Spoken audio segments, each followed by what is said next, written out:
Why do people think studying in the UK is a mistake?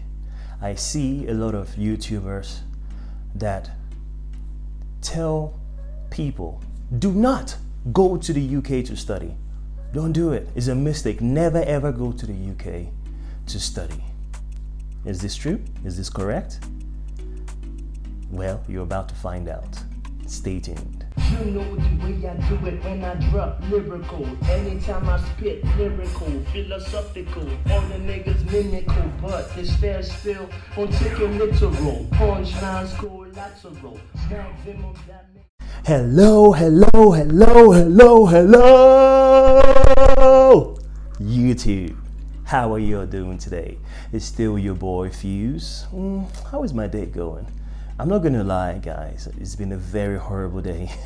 And I'm a very positive person. From my videos you can tell I'm a very positive person, but it's been a very, very horrible day. We've had series of challenges in my business, and I'm just so happy that today is coming to an end, and hopefully tomorrow is going to be a better day. But enough about me, and it's all about you guys, okay? So like I said in the introduction, I see a lot of YouTubers who have studied abroad, particularly in England, tell you do not go to the UK to study. Do you agree? What is your experience if you have studied in the UK, Scotland, Wales, Ireland, and England? What is your experience? Is it good? Is it bad? For me, it's a bit of both, okay? So it's good and bad. But enough of that. I'm going to give you 5 reasons why it's a mistake to study in England. 5 reasons, okay? 5 points why it's a mistake to study in England. I already have videos on how you can circumvent all these points, okay? So you can go to our collection, go on up there, click, or down there, okay? So, and guys, before we get into the content, okay, please, okay, do your boy a favor, okay? I want you to go down there and smash the subscribe button. Like the video, okay? Don't like the video now. Wait till the end of the video, okay? Like the video, enjoy the content, like the video at the end, turn on your notification bell so whenever we drop new videos, you are in the know and you are notified about this, okay? So, why do people say studying in the UK, in my case, England, is a mistake? So number 1, it's very expensive for international students. And I'm not just talking about international students coming from Nigeria. I had the pleasure of having this conversation with my dorm mates. Okay, so where I lived on campus, Margaret Bonfield, that was the name of my dorm, Margaret Bonfield in the University of Northampton.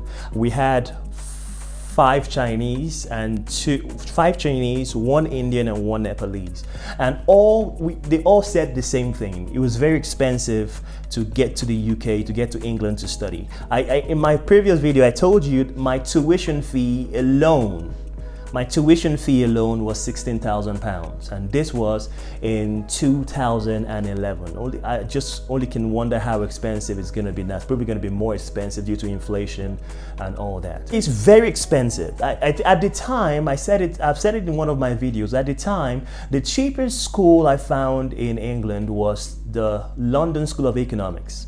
I think London School of Economics, the tuition fee was between £2,000 to £3,000, but it's in London. So you know the tuition fee might be cheap, but the cost of living very expensive. In the University of Northampton, the cost of living was just okay. It wasn't too expensive, it wasn't too affordable, it was just okay.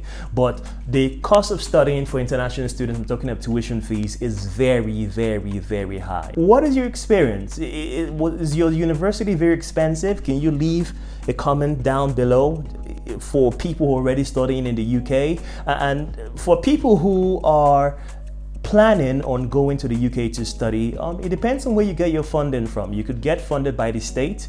In Nigeria, I know there are lots of sponsorships and scholarship in Nigeria. There's the NDDC scholarship and all other kinds of scholarship. And I know other people abroad in China and India also get scholarships. So you could get sponsored by your parents. Maybe cost is not an issue for you. If cost is an issue for you, you might want to take notes of this is very, very expensive for international students. And it's not practical. Okay, so number two, lack of practicability or lack of practicality. I think that's the word. Lack of practicality for international students. Now, what do I mean by practicality? Up until before 2012, or is it 2011, 2012, there used to be what is known as the post-work study. So a post-work study means you can go to the UK, England, study, and when you're done with your degree, I'm talking for master's students, okay? When you're done with your degree, you have 2 years to stay in the UK to work for any company. And if you want to stay back in the UK, it's always going to be easy if you've been working for 2 years, you have a stable source of income, you meet the cap and bracket for the government to consider you as viable in terms of taxation. Most things in England has to do with taxation, how viable it is for the government to make money off you. Now, that has been scrapped. It means you can go to England now and study, and when you're done, they kick you out. Go back to your country. That is not practicable. I heard in Canada, they offer 3 years post-work study. So when you finish studying, you can work in Canada for 3 years. And if you want to stay back, there's a provision for that as well. So England has made it very unpractical, okay, or impractical, I think that's the word, for you to study and work in the UK. And when you finish studying, when you've paid this huge amount of money to study in England, the least the government can do for you is let you stay back and gain that work experience that will be helpful to you when you come back home. So the fact that the British government has scrapped the post-work study, so you can't even work after you finish your studies, means it's not even practical at all to go to England to study. Number three, it's not sustainable. Okay, it's not sustainable. Now, what do I mean by sustainability? Now, imagine you saved up all this money to go to the UK to study. So you've been working with a bank, with a different company. You've been saving money or doing your business, saving money to go to England to study. And then you get to the UK, you pay your school fees, you pay your tuition fees, I beg your pardon, and now you want to work to support yourself to get that money for your cost of living. Now, before 2011, you could work for 40 hours per week. In England, you could work for 40 hours per week. I think 40 hours per week is going to put it at 8 hours per day. But I think this started from 2012, they cut down the work hours to 20 hours per week. 20 hours per week is very, very poor.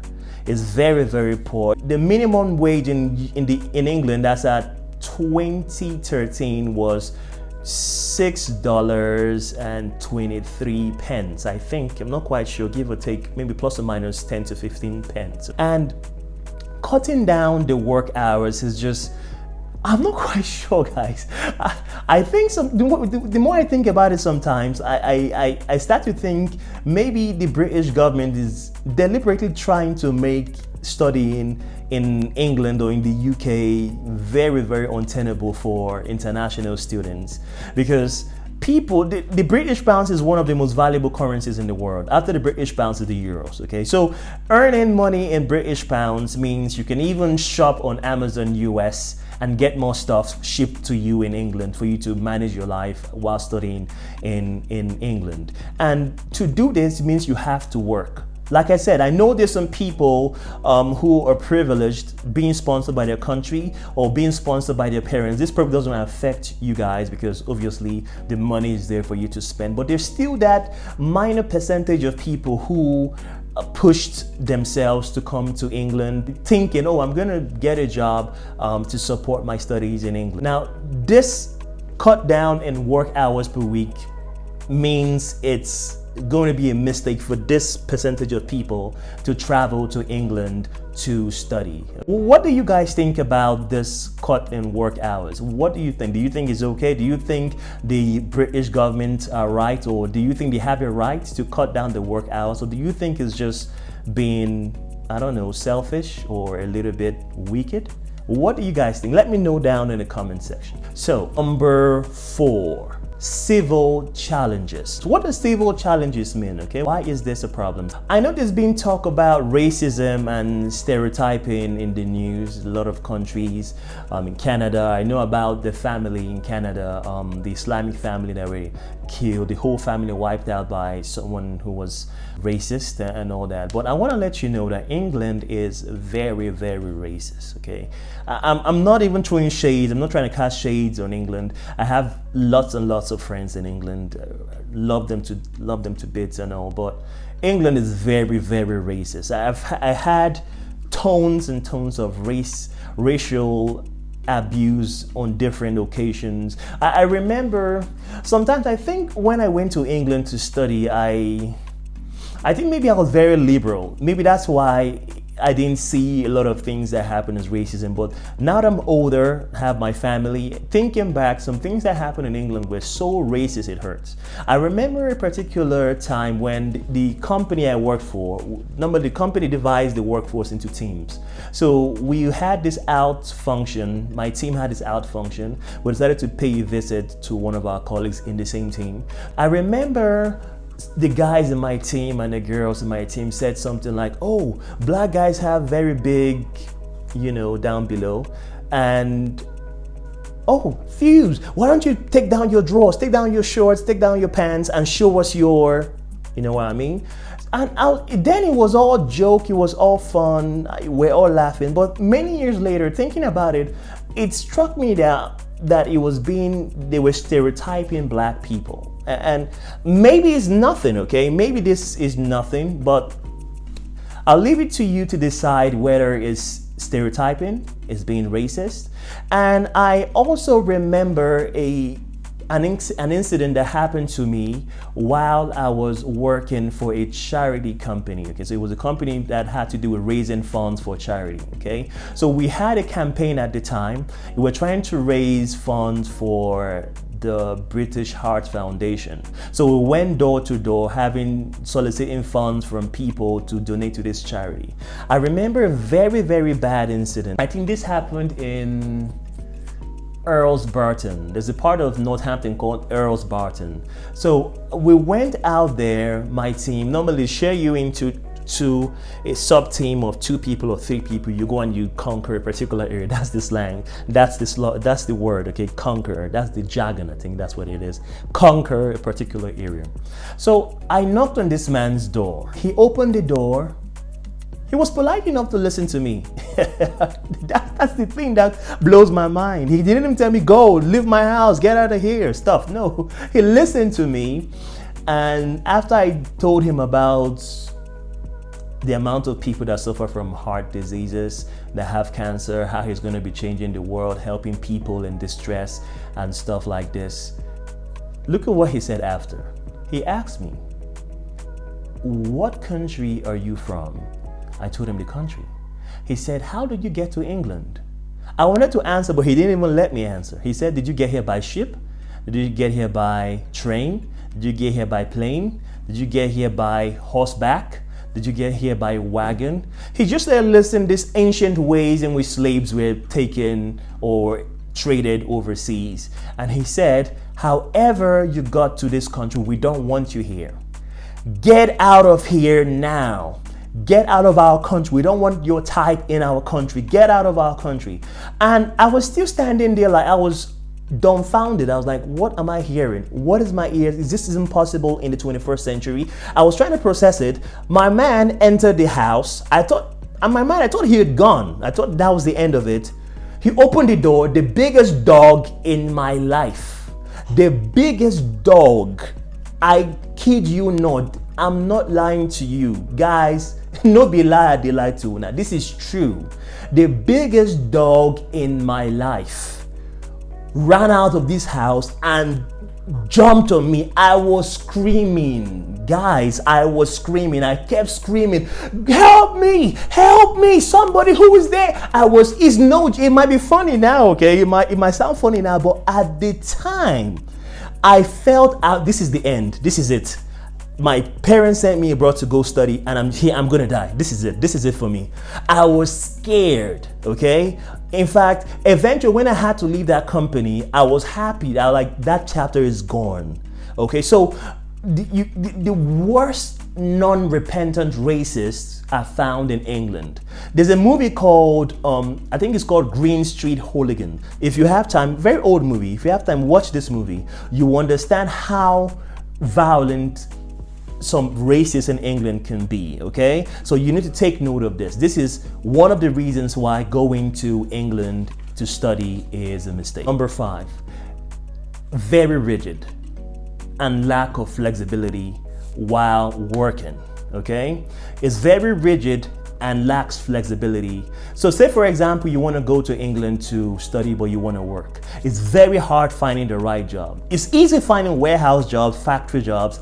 You don't want this kind of job. You don't want a job that you're gonna go work and when you come back, you are on the bed. You kind of go to your lectures. You don't want that at all. You want a job where you go sit down on a desk, press some buttons on a computer, get the AC cooling you off and just enjoying yourself, giving your best as regards to the job detail, okay? You don't want any stressful thing. You don't want to, when you send pictures of yourself to your family, they're like, oh God, our son is suffering, our daughter is suffering. You don't want that kind of stuff. What I mean is not flexible at all. If you do get an office job, it's very hard for you to go to your course, meet maybe your course supervisor, your faculty head, and tell them, listen, I want to scrap my morning classes. I want my morning classes to be moved to afternoon classes. Or I want my afternoon classes to be moved to evening classes because I have to work.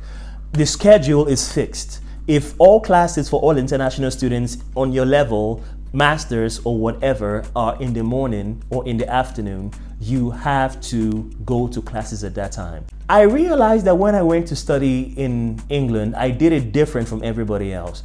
There's a video on why you want to go. I made a video, maybe you can check it up there. It's going to pop up somewhere up there. I made a video on why do you want to go abroad to study. Now, the reason why I went abroad to study, I'm keeping it 100 with you guys, okay? I'm trying to be as honest as possible, okay? Bagging that degree was not high on my priority. That's just the truth. Bagging that degree was not very high on my priority list. What I wanted to do was to meet people, gain that international exposure, and gain work experience in the UK. And that's what I did. So I prioritized working in the UK over going to classes. I missed a lot of classes. I'm not even gonna lie. Did all my tests and exams, studied, but classes, I missed a lot of classes. I was working for a company at one point full time. We start work by 11 and we finish work by 7. So it helped me after my master's because this was what I wanted to do. I knew that when I come back to Nigeria, I want to get a very high profile company to work for before I start my business. And that's what I did. I mean, if you want to know about what happened after I finished, because I noticed that a lot of people go to England to study and they don't know what to do next. If you want to know what I did, what I was able to do when I came back, please leave a comment in the bottom and I'm gonna shoot this video and tell you how you can manage your degree, what you can do when you finish, whether you wanna work, the best companies for you, high earning companies, you wanna start your business, how you can go about securing funds to start your business, okay? So it's very rigid and not flexible if you have to work and study in terms of even finding the right job for you. And if you do find the right job, having your faculty head move your schedule around it's almost impossible. Almost impossible, unless you want to do what I did and miss out on some lectures, on some classes just because you have to work, okay? So these are the 5 reasons why studying in England and in the UK is a mistake. Now, like I said, this might not be a problem for people who are sponsored, who have scholarship from Shell, Chevron, the federal government, NDDC, or maybe the government of China, the government of India, some parts of maybe some charity in America that's sending people to go abroad to study. It might not be a problem for you because maybe your mom, your dad are sponsoring and taking care of all the expenses to study abroad. I had many friends who this was their situation, but I also had friends also who had to foot all the bills, okay? So if you're the one taking care of all your expensive tuition fees, cost of living, you need to take this into consideration seriously while making the decision where to go study, okay? Another thing that you might want to do is you might want to profile all the cities in England to find out the one who has the highest per capita income. You might want to find the one that has the highest per capita income. The reason why you want to do this is when you finally get a job in this city, you're going to be earning, the wages you're going to be paid is higher than the average and higher than most other cities. And maybe finding the city with the highest per capita income and low cost of living or lower inflation, and this would help you out in living, working, and studying in the UK, okay? I hope I've been very valuable. I hope this has been helpful to you or someone out there. Please, like I said before, don't forget to smash that subscribe button. Don't forget to turn on your notification bell, and I'll see you on the next one. So you be good, you be good, you be good, and you'll be safe out there, okay? Don't forget, put on your nose mask and keep safe. See you next time. Bye-bye for now.